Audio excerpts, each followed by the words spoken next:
c'est un petit peu ce que je vais vous essayer de vous expliquer d'un point de vue juif, ce qu'est le sionisme. Nous voulons quelque part un petit peu les héritiers d'une période où la majorité des juifs pensaient que leur émancipation comme minorité opprimée passait par l'émancipation de l'humanité. Et c'est évidemment le sens de notre soutien total aux droits du peuple palestinien. Alors moi, je vais essayer un petit peu de dire comment on en est arrivé là, comment on est arrivé à ce fascisme décomplexé, à ces criminels de guerre qui traitent les Palestiniens d'animaux humains, à ce rabbin Corsia qui dit qu'Israël devrait finir le travail à Gaza.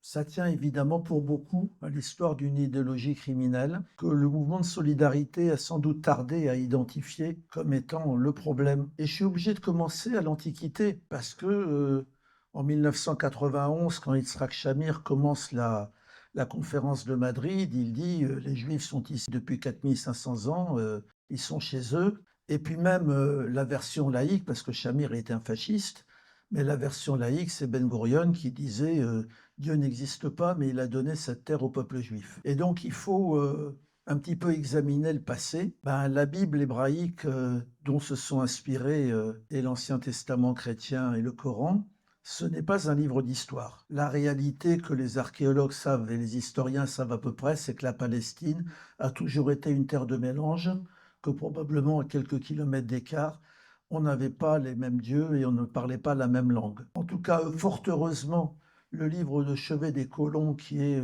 le livre de Josué, où Josué va dans toutes les villes, massacre les impies les uns à la suite des autres, c'est dans le livre, ce n'est heureusement pas dans l'histoire. Les trompettes n'ont pas sonné à Jéricho. Même le royaume unifié de David et Salomon, et quand j'étais élève, on me faisait dessiner le temple de Salomon, ça n'a probablement pas existé.